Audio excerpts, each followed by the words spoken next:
Fataro fatu fo ile nei fiafi. Sofu manu malo Yesu Kristo le nai tu o le tatu. Te o le aina pa ia. Ma lo le soifua manuia, ma lo le langi mama. Ia o te tatu tonu le nei fiafi, e au lava ina tatu. Fo ile vi inga i le tua. Tu sa malo na lo fatu noa, o lo muni pe ia i tatu i le aso. Mle aso o fai e ona. E tai marito soifua, ia, ma se mātou ola, ko tātou toi wheiroa, e fo i potkara me masani, le nei afiafi, a le tana noa reuso. Ia, malo le rangi ma lo soifua maua. Ia, malo fo i soifua e la sunga. Ma soifua pasta, e ne afiafi. Pasta e fesu, fonti.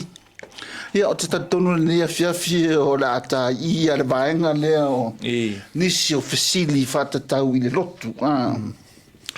Pei o faisi nga umi o ta inta o kule o lotu. Saole, ia. I fo isi vaenga e tau un tasi a siai pei o le afionga le tua i tusi ta tasi pei o maleko o luka pe fai non ta fa. A pei se i o faisi na umi te lo ta i al fesili matali i mea tau lotu. La se mafuanga pasta ua. Umi o na e tamino mino i de se fe au tau e tau whamwhai e mori tutono mea nei o. Ia, I think ole mafu anga te le la pasta onga ero tatu nunga folinga me fa pe me uma finanga lo ile tua e fai i langa fa o tanga ma me tau ia teia e fai ala mai le kalesia e fai ala mai le lotu al fa tinonga la onga me ele lotu e fa tino e ala ile fa sino manga ale tua o le alfa sino manga le tua o le afionga pa ia ale tua ia ula ia pero onga fia so o la tala ini la unga manisi o ta fa so fo in le melia o so se lotu lava po so se fala po tonga lava ta o se lotu pe ta fa cristiano ele faia ele ta iala ma le pule ma le fa sino mai ale tu spa ia ele se lotu nga mea ele se lotu nga fala putonga kusala pe ka ole ngole tua tu sala foi peta ole nga pa ia wai e isi temi o falling mai fai mai ta tu e alu ile ta ingale nga pa ia a fika ku mela fai ele mangu kuspa ia ole mela e aunga i loa le cristiano mal tangata lotu ele ise me ta o se ta ingale nga pa ia e against pe fa fia ngai male o onga ale tuspa ia ole onga tuspa ia e o fa kasi male ta inga le pa ia le nga tuspa ia le nga tusi ele nga pa ia anga lua me fula le nga pa ia ta nga lotu ele sa le nga pa ia mai se si me fo ele fe ele nga pa se me fo ele o tusai male ta yala al tuspa ia me nga le fa to i mole se fela le lotu cristiano ma mauki ngo ole tau te o tu sa mal ta ingala pa ia fai tu sa mal afionga pa ia ale tu o fa ma fala i o le lotu ia fa vai ma o mai le uporeri yes fa na o nga ko nga pasta pe ola matanga foi nga por karamea to e fo ia abele tu pa ia por la ya o inale pe o nga rava na ono lo mai tau ina pe o fai asina po todo le fava ia so o tata ia le foi o le foi le so ia le felata tu tata no foi nisi o facili e fata tau i le lotu ia la kama ka sin mo ia pe na fa ko e pule ala sunga ia a fa penei la o te fai atu vane a mai se fai upu se tasi mai le tusi pa ia e tali ai le facili le nei facili la va per o le ase mea au pito na sili ona mana mia ele lotu ia o le ase fai upu o le ai fitfidi ia usa me de kulanga pas I would like to thank ole fai mai Yesu ya pe kelo Peteru oi I would fausia I'll build my church on this rock I would build my church I would like to think of that yeah la nga kasi fe upu ki fai mai se fai upu se kasi e fungale ole si mea ma ngai ke fia ai ole tala a Paulo le fe mai a Timoteo ia e tala ia tule upu ia e fa malo si a preach the word in season and out of season ele fa pela o le ma fo po ma pele ele ta o la ngol vala au nga le kalesia o la ngol na le lotu e por sala mo vo ele se la lu fa mai ia e ta vito o fie lava na o la to fa mai ma to te o fa o me le lenga na o kala ku spa ia o me vo nga la o le menga lotu tonga fai o le ol fa le yova o la me e context afeng tuai o la me e kupul fa le yova e mafuta e tangata tapua tal tonu le tua ma mafuta e tangata ma le tua nga mau le presence o le tua ia pole yang e fe kursu wong ia pe onga la vilu e lo langi kirsiano ma au le kirsiano ia a pole kala foi le al tustar peteru le e peru le fe mai au le la foi ina le fa putoina that speaks of the church too which is o se mele le se pe onga al fai upulea presta le ke manga e kale e ofisili le kusa o se model lea e fua o manga iai fainga o i kalesia mea ia ka ulo wa o kuspa ia atoa pa per fai upulea tu saima per sila sunga i fai upu kasi le lukanga e lua fa lua luka pole amen ia o nga luenga Pea nga luenga leo ke nga orkusia nga luenga ankusia luka ya sa ya kala luka nga fai nga ile nga luenga nga lua fa lua na fe mai o tu mau pe ila to wa mai o tu mau pe ila to ile mata upu ala o apostolo o ila to nga fa kaunga au kirsiano kanga ulua e kirsiano tangata ua talitonu tangata la ua fio ele ngang pa ia mantua o mea o mai len kupu i le amakanga le loku le fana winna le lotu merola ia tu maula ton ta pula apostolo male mafuta fa atasi male toftofinga le areto matalo sanga ia ula ia o inga kaunga nga fua o maele le fainga le loku e fai upula o mea nga kaunga nga mau le lotu so se mea ke mawhau tono loku ka unga pēs uma mea i o le moro lea o le taiyala lea le i fai upu lea mai o tu mau pea i la tau le mata upu lea o apostolo tu mau la pro apostolo tu mau mafuta fatasi tu mau toftofinga apostolo la ia le kanongol kuspaia yes angi apostolo ngai de o ia kengi le ai ele la vera la va le ile makua fakarkala yes o le famei yes o le famela apostolo ia al mele o kele ma apostolo le o fele anga ile kala le ida apostolo le famela in context ia pastor le karango i la o io pe ke no mala to o le la famela kala i o tu mau pe i la to ile mata upu ale au apostolo maka upunga le ngala unga le uli ia le faula inga la va inga le inga o umala le aso pentecoso le fanga o mele kale si mal fa wa le aso le sia songa so o perché mile le nga uma ngala unga ia ia pekel wa faula inga la ia yo ka kolua fe mala to le la fe maka kuspa ia i o tu maula to o la va ngala nga le ku mau i ongo le o unga le ale au apostolo ia au apostolo la ia so o ia Yesu minus yuka ia o ngala nga le wala fola nga fa merka kuspa ia o tu mau ila tu mau ia o nganga tu mau ia o nganga ava i fa le mea malolosia ia le ia o le mea mo tu mau ia o ngala o apostolo meronga lua tu mau le mafuta fa atasi meron kol tu mau le toftofinga o le areto meronga fa tu mau i le tatalo o ngala ngai foli ngai singular upunga tatalo inga but il ngang kuspa ia my translations it's two prayers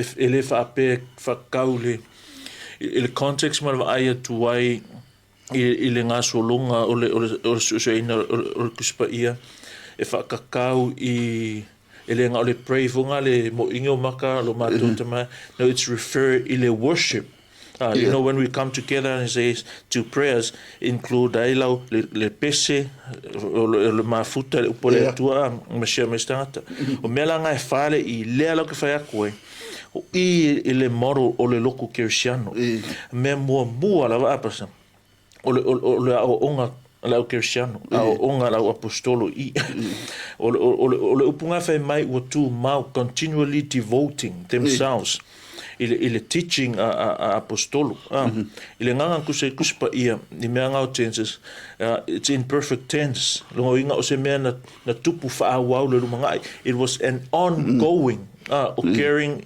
again and again o se mea kupu nga faima masani ile le mea le tu mau ele langa ia la vai sia onga ai le malue ai nai nga ia fainga ta anga ku mau pe lava ile fa lava le na o ke fia le oranga inga tu mau memo mua or mata upula apostolo in other words the pure milk of the word of God ava o manga ia la takel nga inga pastor ilau kilo ku ai fa mai kuso le mafu angale o e fidiele fai upule kas. Yes, but e kele fai upu falling of but this comes to mind, and this is closest. This is one of the well-known verses tala no el Cristiano. Wa pe o vai nga luanga le ka wanga e ka le o mengilim ka le fai upule kas ka le ana ua pola me wa fidiele fai upule.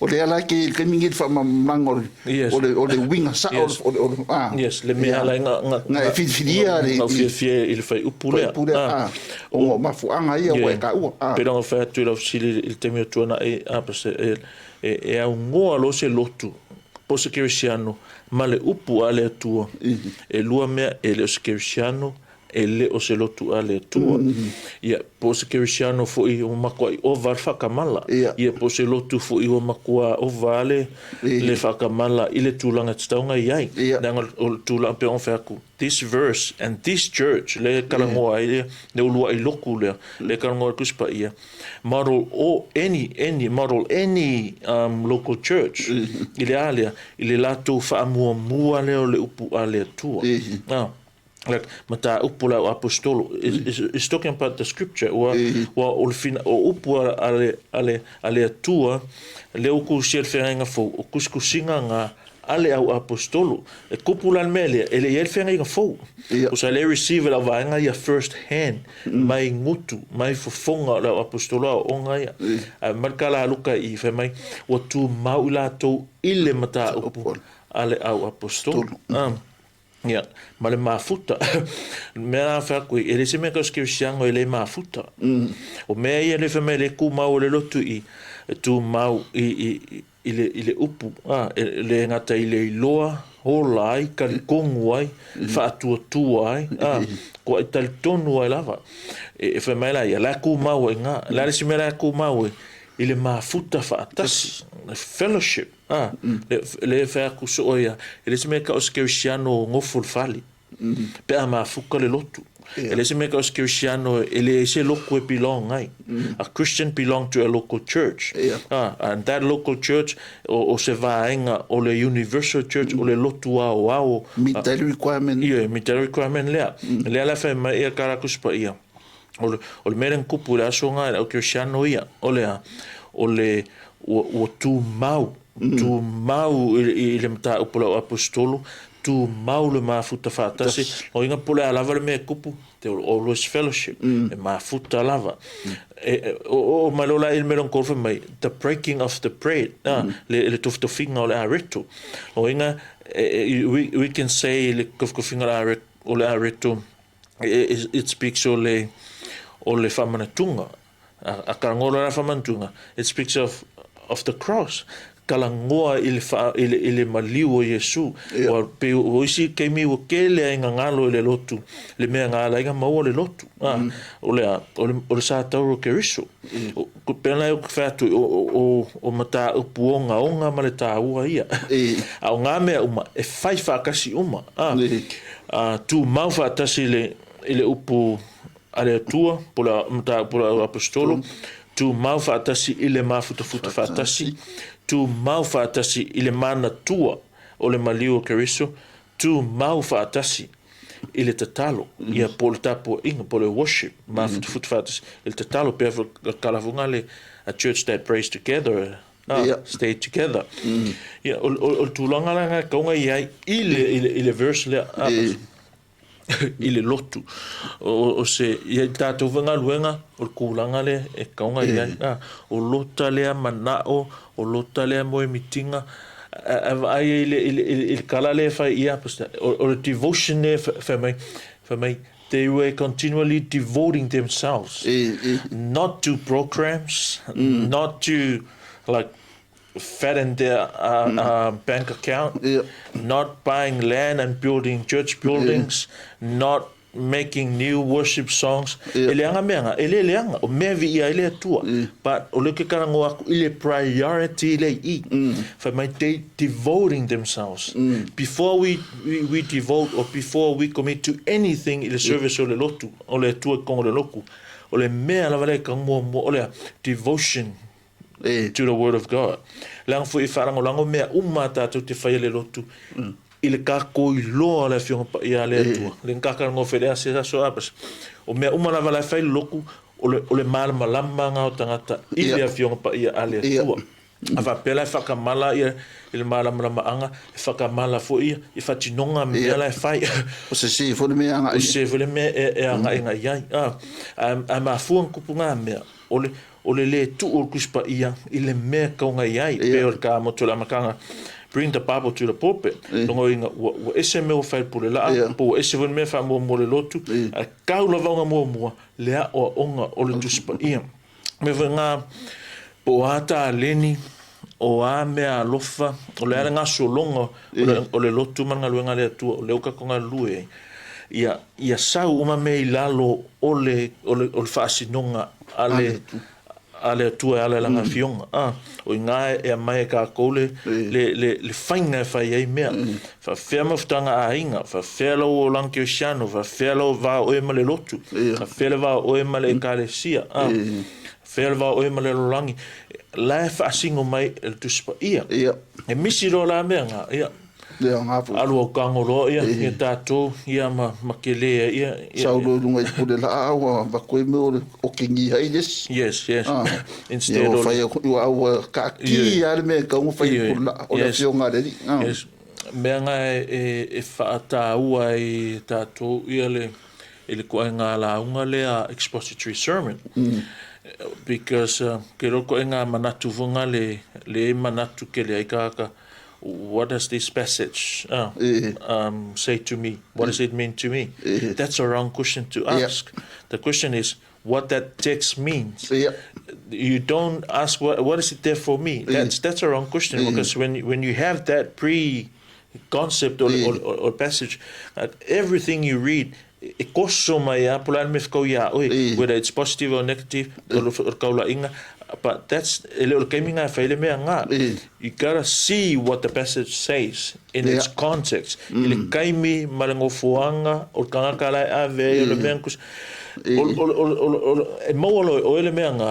And then that's for you because the whole Bible is applicable for Christians. So in order la awangi apalai se lo se le application. In order la sa application o lo le winga la ia le kala al kuspa ia. Pe o le tūlanga na le kau mai tau winga I me whapea. Over le vai tak. Wa mai ka winga le kele wa onga se fu ngale de akele nkaka ngoi fo ya wa mai fo ile ya fionga den ya kele ya ku sia Paulo ku sia Kolose ku sia Tesalonia ya fasi mele wa onga se sausi ai ya mo don't be surprised all of Kalosa there will be someone or some people that they will regard it kako theology and what we teach and what we say is a say po onga say but that's all right me ngai mo mi ai sometimes ma ngai ko nga me nga le pe of Cillian ka kom fe kale last week fa fenga nga fa nga me humbly study the word of God know what it says and then preach as it is don't add your ideas to your ideas offer la kusinga bring out the offer and from kalapo amer offer la mga when you say someone is a false teacher make sure you know why that teacher is a false teacher. I pe o sini la nga no ko le ka ke ka wa e ko ya wa de me ka winga me fa pe wa ke le o nga fa pe ngi o mai ya de foi kom fa ka ko e ka de si fa fa mam la malim ku lang fa pe o le fa tuanga la le tala do de so fa fe la pe fa pe o fa le fa fe nga e loa na e loa o le tangata le e tatau ona e fa alongo yai ia ma le tangata le e le tatau na e fa alongo la se fa ko ka mo do so nga pe wa ka kauanga i se me loa kauanga i se me loa e ke fa alongo la unga le e pe ia de ia ese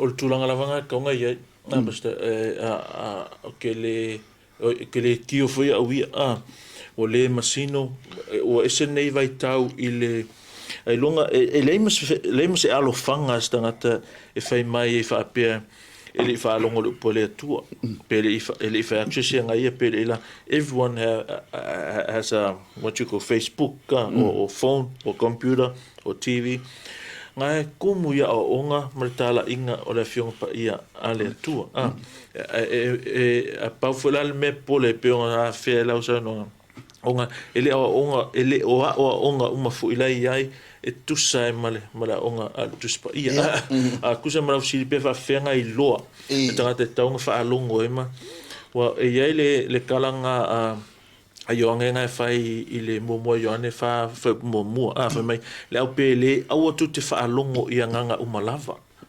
mai ai au tu tofu i nganga pe mai le tua i la to o le mafu anga ngai fe mai yongi a watu a tele perfecta pepelo ua o watu i le langi ele fe mai yongi a wa ole a to a tele pe va pe ngai me ange o to te no la fe mai a wa e to tele o le upunga fanga ua o watu longo ingal kemi ngai o le ia ngai i le langi ia perfecta pelo io uso me lo exist exist ele o me o fakad le o fakalia wa ia ka kemi a le ponga langa le mas perfecta pelo sam fai mai o ia pe o perfecta pelo usala tu sala mala sa noanga a sile e lua fa ia i fa konga ku anga inga memo mo do not believe every spirit awa te fa longo awa kenga wa i nganga uma lua olea tofu i nganga pe mai le tua o famo mo ala nga fa konga nga lua onga olea alanga ko kele perfecta pelo le lang so in order to save you from falling i ko nga onga se fai mo o le ska ka ko fa ko ngare me markus pa ia la yone ole ia tatu tofu i nganga uma ia mama ai pe mai le tua pele okay la o e fai mai nei le fai mai la yone e tofu i nganga uma fa na un tofu e ia se fai nga fo ina le fa pikoa e fai ai le tulang fa fenga kofu e se fenga fa piko foi ko nga kurang fa pe e ke lo ai o nga selia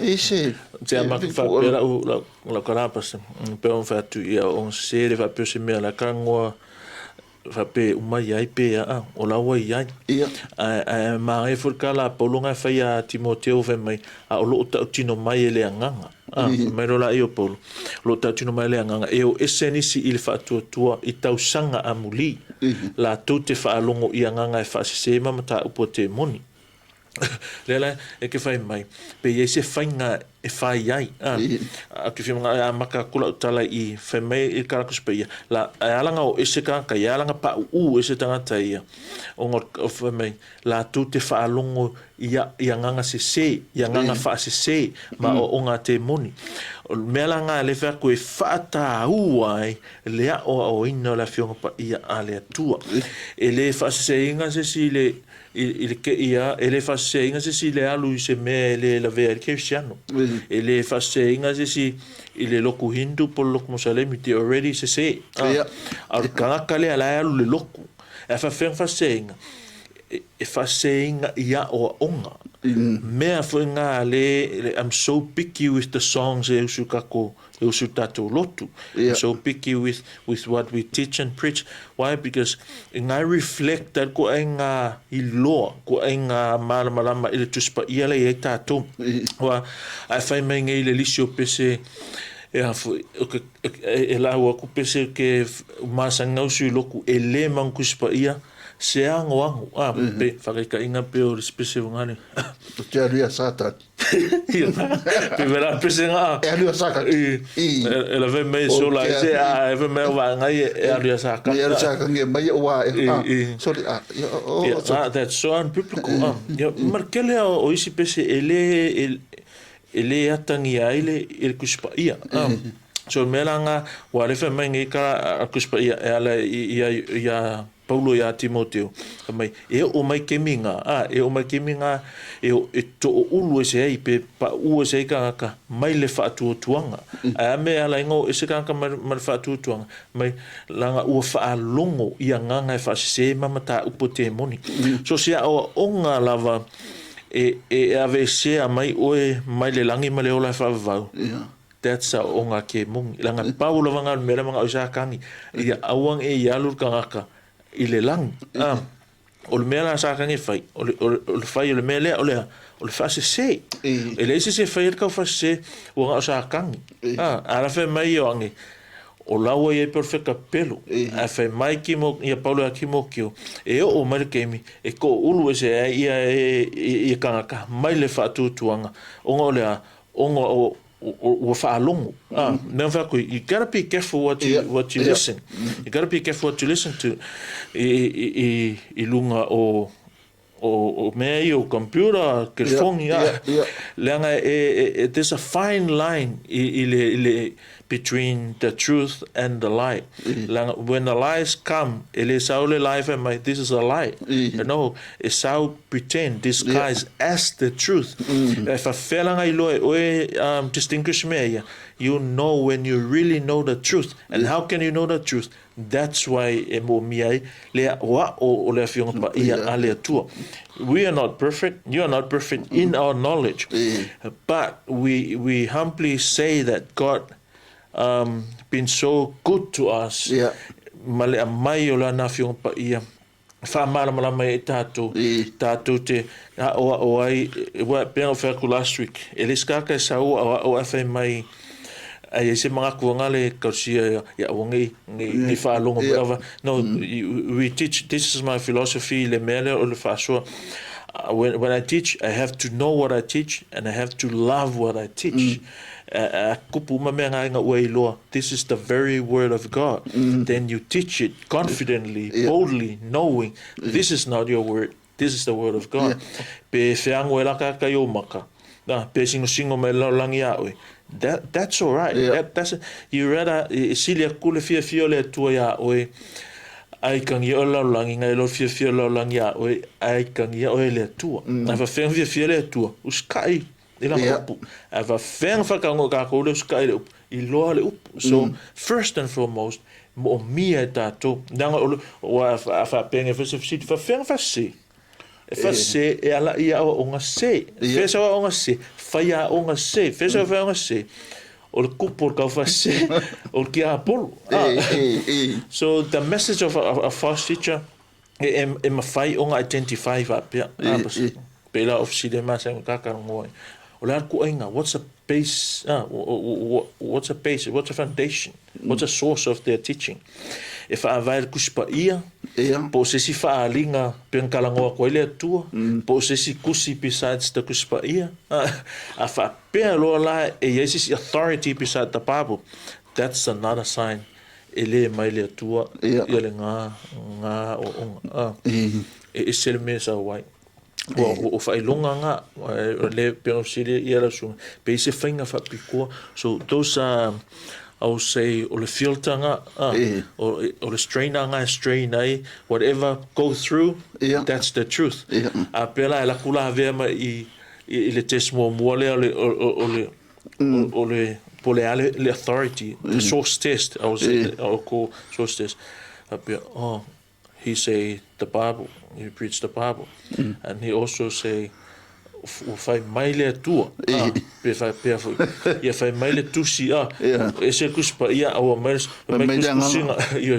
kuskusinga a kangaka. That's not the authority. The only authority a loku o le fionga pa ia. A le tua. Ia o le sio fai mai le nganga e fai minga le nganga e se mai kuspa ia. Kasi ngai lolo lai. That's not a nganga le tua. E se wa pea o is fai la unga fa penga mai ia. Na fai atu foi le puta o musu mai nga ia sa wala ia la ka puli le ia kuspa ku sara nga ia authority la oi ia ko su ku se nga ile me fa penga nga fai ia fa makala le ka de la ia fa le ka waso le nga fa pupula Yesu o mangi nga fa ia fa se fa mole lo sunga po fe le ba nga kuspa ia le ia mai oi se vai fa nga kus e sa o ele kala makara me fa makala markala le fa ro ko ai o maro fa se fa mun buda podan va nga kusi de mai oi e se so e fa do pe nga le maka yo e po le duka ya o le vangia nga i me nga o fa pe o ka fe ia o ko nga me la nga ka fa ke ko nga me fa yes que o pe fa longa manga e lo ele au partimai va la vai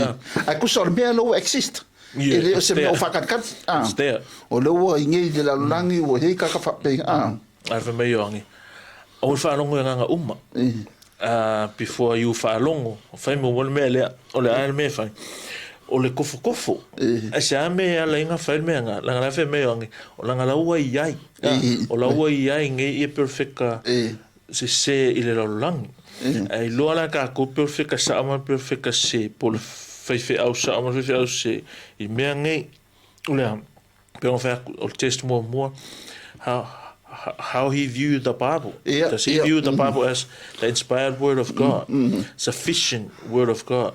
Pe Yesu siang kuspaia, pe Yesu siang faalinga ese mai ile ia ole si mea pasta olanga view ole faultanga ne mkapsi sili ole faultanga pe faulainga e ala ia Yesu pe Yesu plus baptism pe Yesu plus good works pe faulainga wanga o Yesu fa fea ia e kalkongo o Yesu le alo le tu kalkongo o Yesu le nga e ise de kalkongo nga yes kelka ka le kalkongo o Yesu le alo le tu ele kalkongo o Yesu le tu sa ele kalkongo o Yesu nga fa nga mai ile tau pou me umanga fa pela ska ka ele kalkongo me that's not a sign. Kele ai si mau me loa ia fa se but these are the main ones le ka kalango ai ngari si me olanga maka punga la unga ola le source of his teaching is it the gospel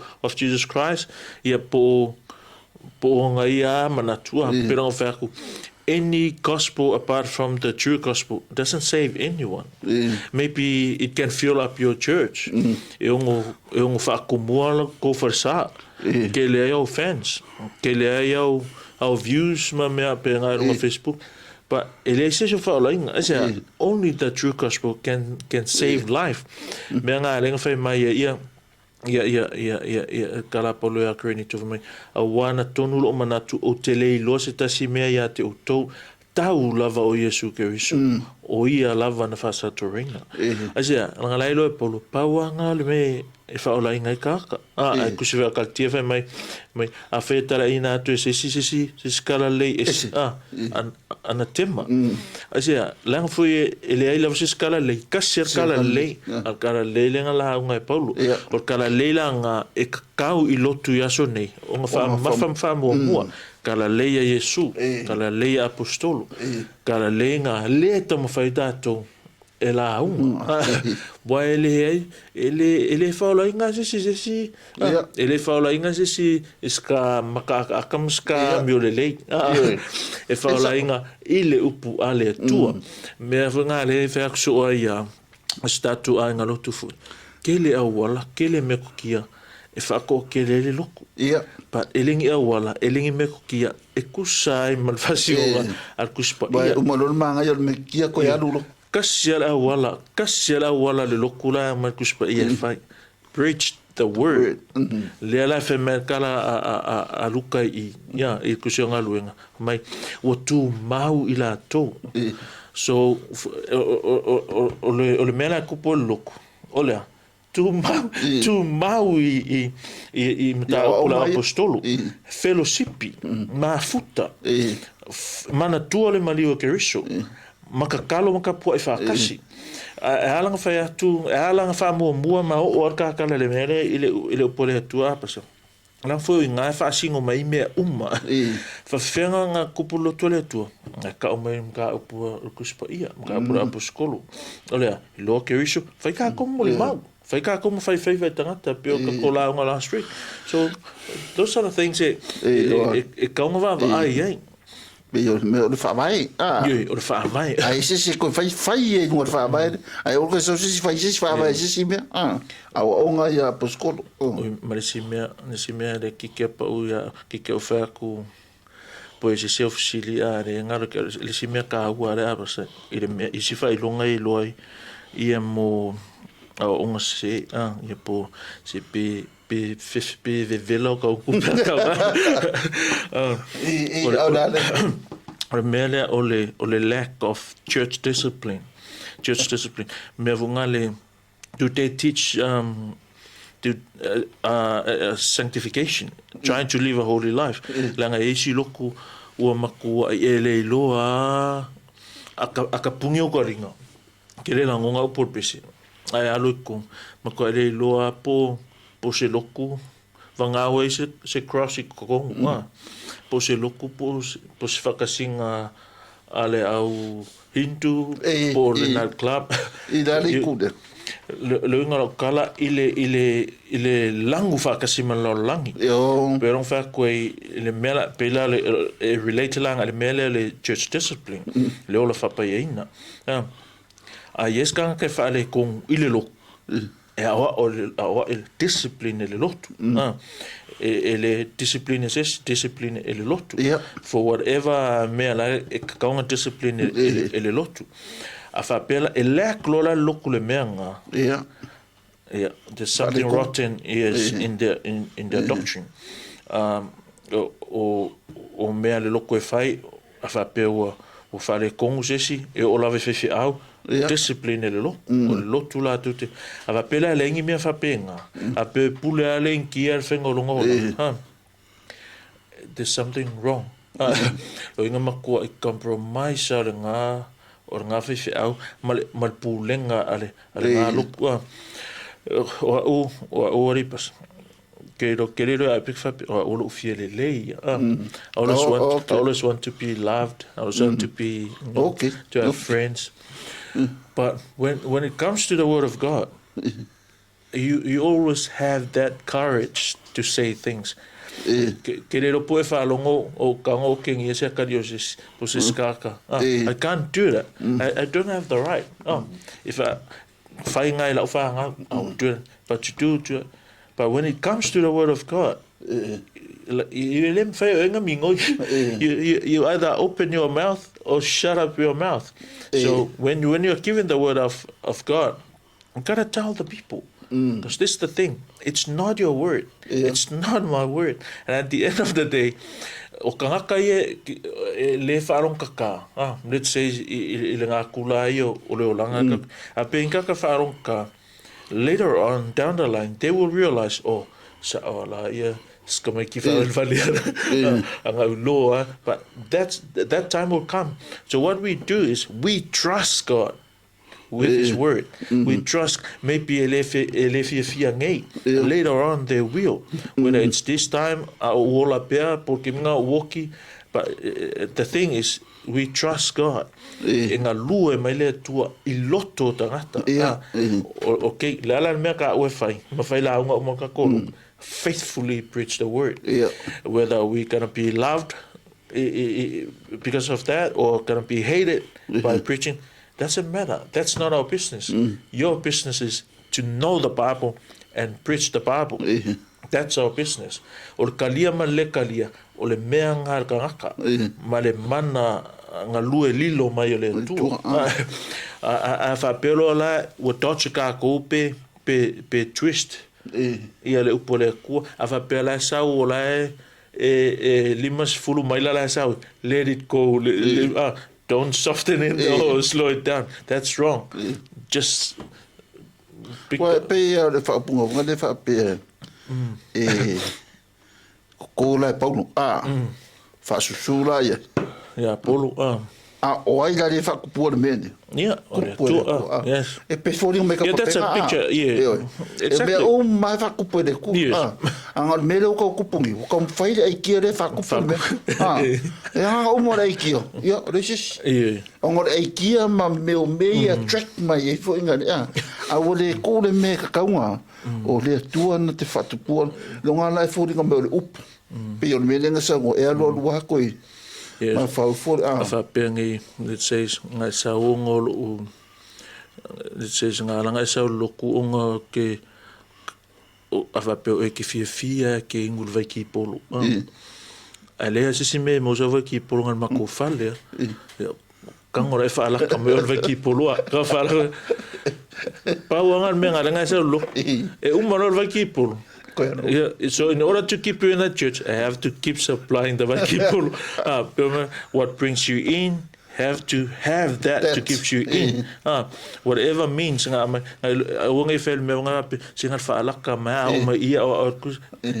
not like that. Trust me, it's not gonna work. Ko singa man, yes, a fionga le tua. Ko singa man ka kasa oia o umanga walawina le tua, faltanga le tua. Ko singa mai nga o le upulava ale tua.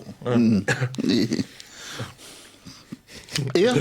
Ma ia le faso pone nei afiafi o te talitonu ia ua mato la waenga ale inisi nei o mta upusa hati kilo e foi pe tau lotu ia afa pe o se si mea o si da fia foi fale le tele atili ai pe anga e foi numa ia mo pela mano le nei afiafi ia ale ia ua fa mai e foi lo o le inisi ta upue le se me pasa power nga o le mea o se tu la lo male fa mola nga mola i tangata pa angalta no le uso ia me so tato ka le sim so skersiano e mulmuliane a fair le nei o nga fata just don't get up with the counterfeit Christianity faile ka koska en me mai yongi awore tal tonu ia nga umma ai tofu ina nga umma se ame mo mi nga me fa mai le nga ua yai ngei ile lo langi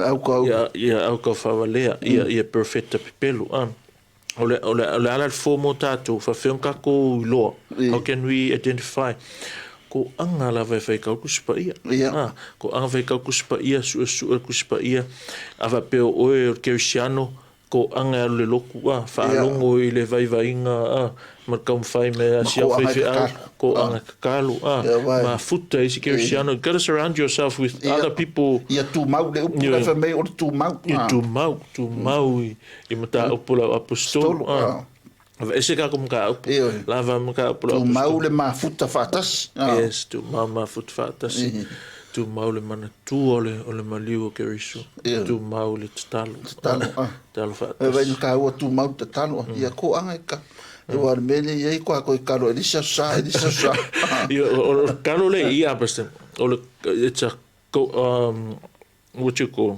prayer meeting corporate prayer o karo fa kas o me o fa nga me vai fa kas tu mau fa kas ile mta apostolo ko mau fa kas ile tofinga ole ke o kisango yo ko mo fonka kar ia va pela fa mo skirjana ra ko mo fonka ia ko fa mo la fa o de i o le vaenga o as a Christian ele se mea se lotu o le mea kersiano nga saina e tatou ele atua o la kersiano fa fenka ko lo ala fe mele upole atua mai on tatou faia ia ko pawons ko e fa pa ko ile tu langa ia malo le fasoa malo le a fo le ni fiafi me le fasoa ino la fionga le tua ia o tita tonu la fa to I fo le maftanga le nei fia Ia. atu le nga Ia, ma le li. faftai ia ma le I la sunga fa fe ngai tu sai fo I ma le a wina ma le forfolaina fo I ora fionga le tu le nei fiafi ia o le talo lama ia fa manuia le tua mo per malo se o le tino le mafopau fa sisidi le nga ia mo pe la launga a wa le tua mo le finga ia fa fa la fuma mo le tua ia fa manuia le tua le sunga fa fe ngai ia ma Ele li le sunga. tali tonu o le whaiunga na o le tatou tala no le usole nei a fiafi ia whamanuru atu fo pea whai ue eisi whamatalanga ua la aloa fo I se tau whaarongolongo le nei a fiafi ia manui ave I whare whinga lo le tua tau le nei a fiafi a te tali tonu ia o la whaangata I le tatou potkalame toa tu lo manvas fo le tala no le uso whamanuia le tua I lo loto le nei a fiafi soa fo Yesu Amen. Amen. Ele li.